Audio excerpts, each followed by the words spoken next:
Vamos lá, pessoal, vamos começar outra lista aí, né? A lista 11. A lista 11, ela parte para o início da geometria espacial, né? Onde você vai conhecer algumas noções de projeções,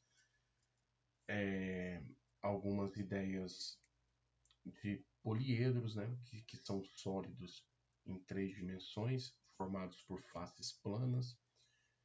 E nesse sentido a gente vai descobrindo algumas relações nesse contexto aí, tá? Então esse é o início da lista 11 e a gente começa com a questão de número 1 aí, beleza?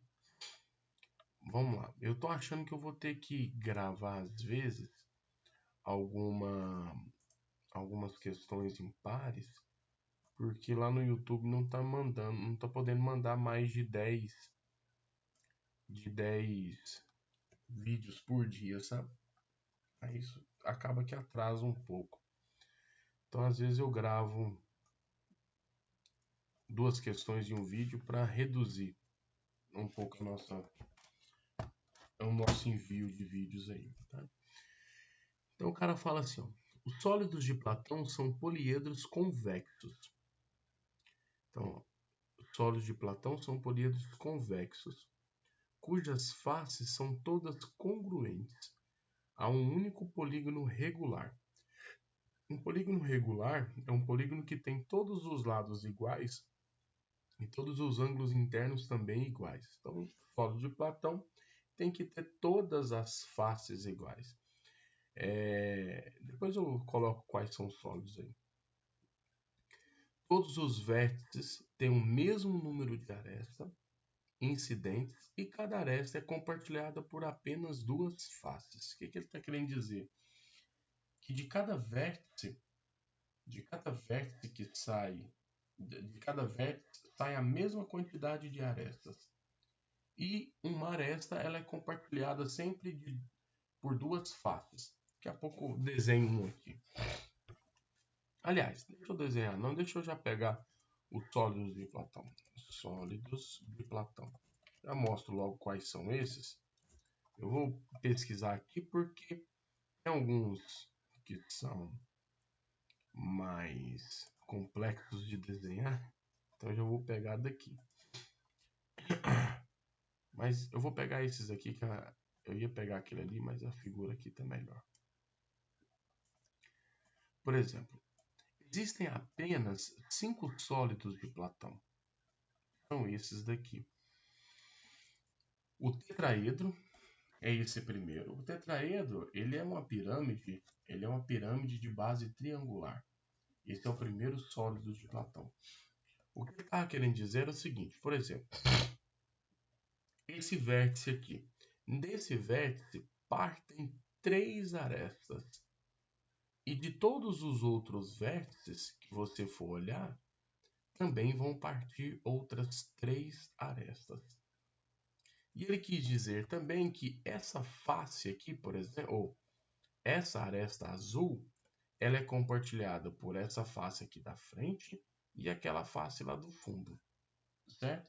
É isso que ele quis dizer. Então, os 5 sólidos de Platão que existem são esses daí. O tetraedro, o octaedro, que são 2 pirâmides de base quadrangular, uma colocada sobre a outra, o cubo, que a gente chama de hexaedro, o dodecaedro, que são faces pentagonais, e o icosaedro. Essa figura do icosaedro não tá legal não, mas aqui, ó, esse tetraedro são 4 faces triangulares. Aqui são 8 faces triangulares. Aqui são 6 faces quadradas. Aqui são 12 faces pentagonais e aqui são 20 faces triangulares. Inclusive, quando vocês veem, por exemplo, essa tatuagem, não sei se vai dar para ver, mas essa tatuagem aqui, ela é um icosaedro. E o tetraedro eu também tenho uma, mas na perna, né? Talvez alguns de vocês já viram já. Mas beleza. Cada um desses sólidos tem um significado na filosofia. O tetraedro na filosofia de Platão, ele significa o fogo, esse aqui é o ar, esse aqui é a terra, esse aqui é o universo e esse aqui é a água. Cada um tem um significado. Continuando, ele fala assim, ó, eles são importantes, por exemplo, na classificação das formas dos cristais minerais e no desenvolvimento de diversos objetos. Como todo poliedro convexo, os sólidos de Platão respeitam a relação de Euler, que diz que vértice menos face mais... Eu gosto de falar assim, vértice mais face menos aresta. Na minha cabeça ficou assim, ó, vértice mais face menos aresta é igual a 2. É a mesma coisa, né? Em que V, A e F são os números de vértices, arestas e faces do poliedro, respectivamente. Em um cristal, cuja forma é a de um poliedro de Platão, de faces triangulares, qual é a relação entre o número de vértices e o número de faces? Então, peraí. Se o problema diz que as faces são triangulares, eu consigo uma relação boa já. Qual é a relação boa que eu consigo? Como é que eu vou descobrir a quantidade de arestas por meio das faces? Por exemplo, a quantidade de arestas, ela é dada, por exemplo, aqui, ó. Você tem um poliedro de 4 faces triangulares, que é o tetraedro. Então, quantas faces triangulares nós vamos ter? Ou quantas arestas, né? Nós vamos ter 4, porque eu tenho 4 faces, vezes 3, porque cada face tem 3 arestas. Porém, esta aresta azul, ela é contada tanto para essa face, como também para a face do fundo. Então, cada aresta está sendo contada 2 vezes. Por exemplo, essa outra aresta aqui, ela é contada para essa face e a face aqui do lado.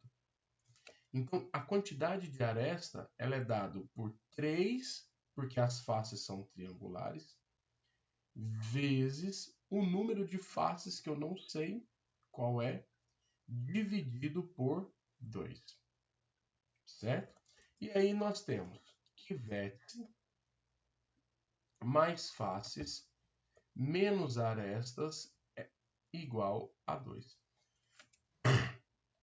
Vértice mais face, onde tem aresta eu vou colocar 3F sobre 2 igual a 2.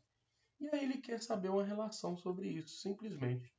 Então, se eu tirar o mínimo múltiplo comum entre essas duas frações aqui, nós vamos ter o seguinte. 2 dividido por 1 é 2, vezes V vai dar 2V, mais 2F, menos 3F, é igual, 2 dividido por 1 é 2, vezes 2 é 4. Dá para simplificar esse 2 com esse 2, que na realidade eu estou multiplicando os dois lados da igualdade por 2, e aí nós estamos ficando com 2V. 2F menos 3F é menos F, igual a 4. Então eu tenho a relação que é 2V menos F igual a 4. Beleza? Esse seria o número 1. O número 2, eu já vou fazer o número 2, igual eu falei, para reduzir um pouco a quantidade de envios. Aí lá no YouTube, eu coloco especificado lista 11, exercício 1 e 2. Beleza? Vamos ver o que o exercício 2 fala. O exercício 2 diz assim: um lojista adquiriu novas embalagens para presentes que serão distribuídas aos seus clientes. As embalagens foram entregues para serem montadas e têm a forma dada pela figura. Então, olha só, isso daí na realidade é uma planificação de uma figura tridimensional. O que significa uma planificação?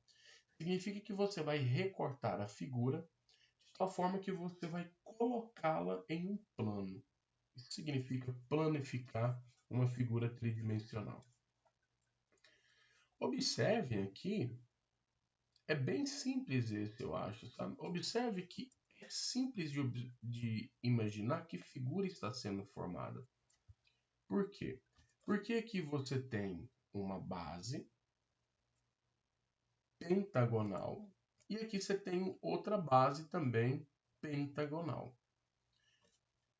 Aqui você tem retângulos, retângulo, retângulo, retângulo e retângulo, que seriam coisas para montar as faces laterais.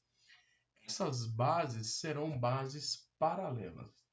E quando eu tenho bases paralelas, formando um sólido, você tem um sólido chamado de prisma. Como a base desse prisma é um pentágono, nós vamos ter um prisma pentagonal, certo? Por exemplo, só para ficar bonitinho aqui, qual que seria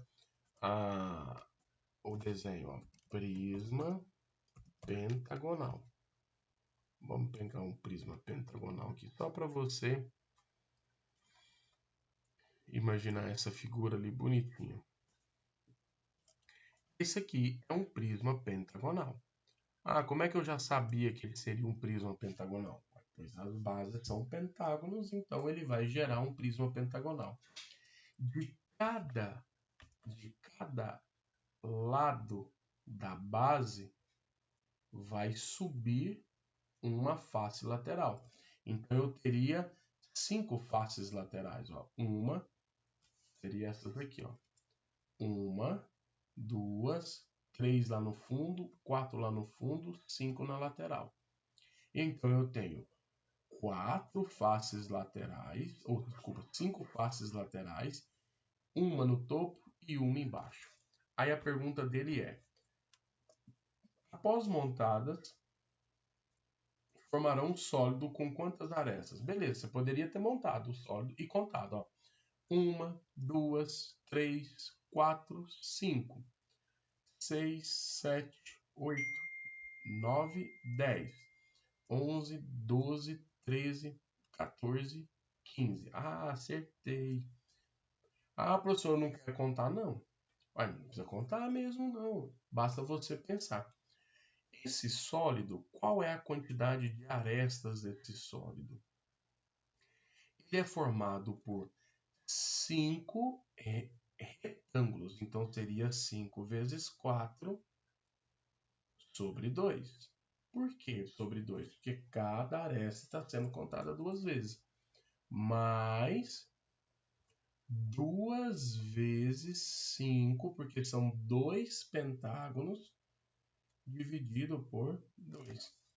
Se você simplificar aqui, 4 com 2 sobra aqui, 2 com 2 sobra aqui, então ficou 5 vezes 2, 10, 1 vezes 5, 5, e 10 mais 5 também me dá 15. Pronto, teria essas duas maneiras de fazer. Beleza? Eu vou pausar aqui o vídeo agora para ele não ficar tão longo, tá bom?